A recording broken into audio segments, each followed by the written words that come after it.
اعوذ باللہ من الشیطان الرجیم بسم اللہ الرحمن الرحیم۔ ماہ رمضان میں 7ویں تراویح میں پڑھے جانے والے قرآن شریف کی تفسیر پیش ہے۔ ولو اننا 8واں پارہ شروع ہوا، سورہ انعام کا سلسلہ جاری ہے۔ اللہ نے کافروں کے بارے میں کہا ہے کہ ان کی عقلیں اتنی ماری گئی ہیں کہ اگر فرشتے بھی ان پر اتارے جائیں اور مردے بھی ان سے بات کرنے لگیں اور ہر چیز کو ان کے سامنے زندہ کر دیں تو بھی یہ ایمان نہ لائیں گے۔ یہ تو صرف اپنے وہم و گمان کی پیروی کرتے ہیں۔ اللہ تعالیٰ ہی کا یہ حکم ہے کہ حرام چیز کو چوری چھپے بھی نہ کھاؤ، اور جس ذبیحہ پر اللہ کا نام نہ لیا گیا ہو اس میں سے بھی نہ کھاؤ۔ جس پر اللہ تعالیٰ کا نام لیا گیا ہے اس کے کھانے میں کوئی مذائقہ نہیں۔ یہاں اللہ تعالیٰ نے یہ مثال بیان فرمائی ہے کہ جس کو اللہ نے روشنی دی اور نور عطا کیا وہ اس جیسا ہے جو اندھیروں میں گھرا ہوا ہے۔ کافروں کی نافرمانی اور سرکشی بڑھتی ہی جاتی ہے، اور حشر میں جب جن و شیاطین اور انسان کو ایک جگہ جمع کیا جائے گا اور ان سے سوال و جواب ہوگا تو شیاطین اپنے الزام سے بچنے کے لیے کہیں گے کہ ہم نے انسانوں کی گمراہی میں کوئی زبردستی نہیں کی۔ دوسری طرف انسان اپنے گناہوں کا اعتراف کریں گے۔ جنوں اور انسانوں کی جماعت کو مخاطب کر کے اللہ تعالیٰ یہ فرماتا ہے کہ تمہارا پروردگار بہت بے نیاز اور بہت رحم والا ہے۔ وَرَبُّكَ الْغَنِيُّ ذُو الرَّحْمَةِ۔ آگے کفار و مشرکین کے معتقدات فاسدہ بیان کیے گئے ہیں۔ اور اللہ ہی قادر مطلق ہے جس نے طرح طرح کے باغات پیدا کیے تاکہ جب پھل تیار ہو جائیں تو اس میں زکوٰۃ دی جا کر موافق طور پر کھایا جائے، اور اسراف نہ کیا جائے کہ اللہ فضول خرچی کرنے والوں کو پسند نہیں کرتا۔ انہ لا يحب المسرفین۔ نیز مختلف قسم کے جانوروں پر ان کی تعداد کے لحاظ سے زکوٰۃ دینے کے احکام بیان کیے گئے ہیں۔ اللہ تعالیٰ نے اپنے حکم سے جن چیزوں کو صراحتاً حرام کر دیا ہے ان کے سوا کوئی چیز حرام نہیں ہے، یعنی مردار جانور، بہتا ہوا خون، سور کا گوشت اور اللہ کے سوا کسی دوسرے کے نام پر ذبح کیا ہوا جانور۔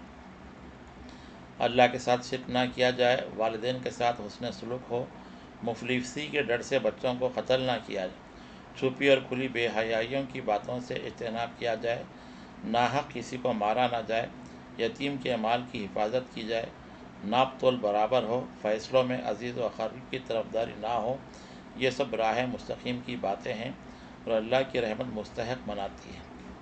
یہ کتاب قرآن مجید ہم نے اتاری ہے جو بہت برکت والی ہے۔ قرآن کی پیروی اور تقویٰ سے ہی ہم رحمت کے مستحق ہوں گے۔ یہی صراط مستقیم اور حضرت ابراہیم علیہ السلام کا مسلک ہے۔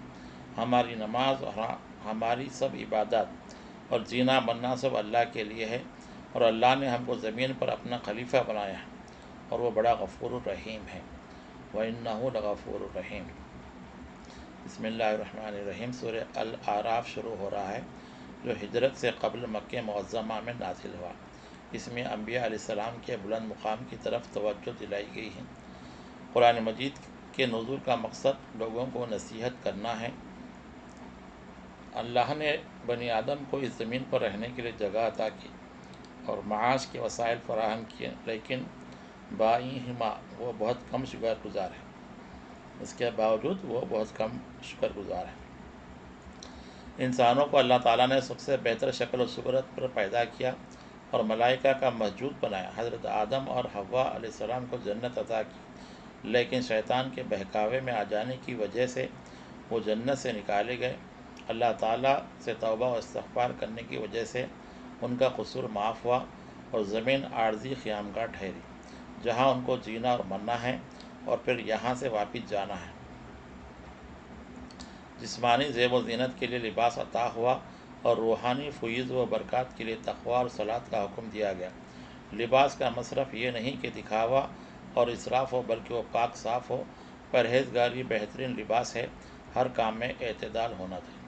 جو کچھ کے جہاں میں ہے سب انسان کے لیے ہے، آراستہ یہ گھر اسی مہمان کے لیے۔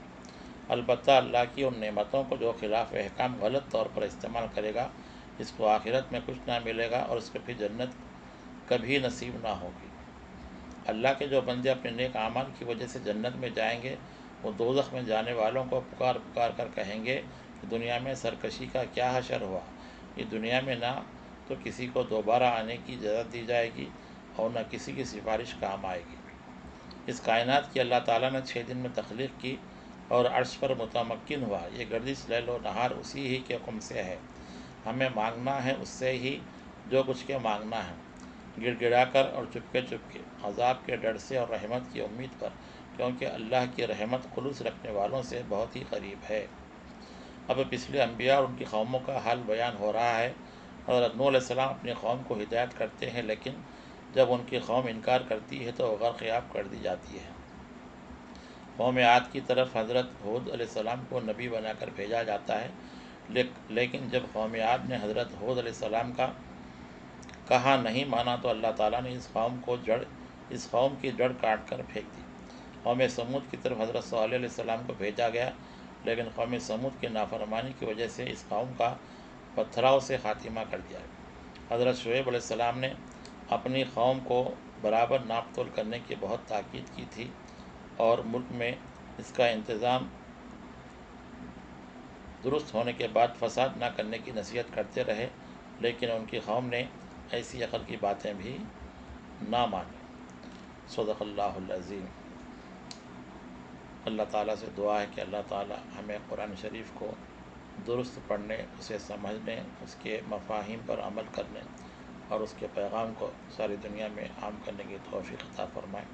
وآخر دعوانا ان الحمد للہ رب العالمین۔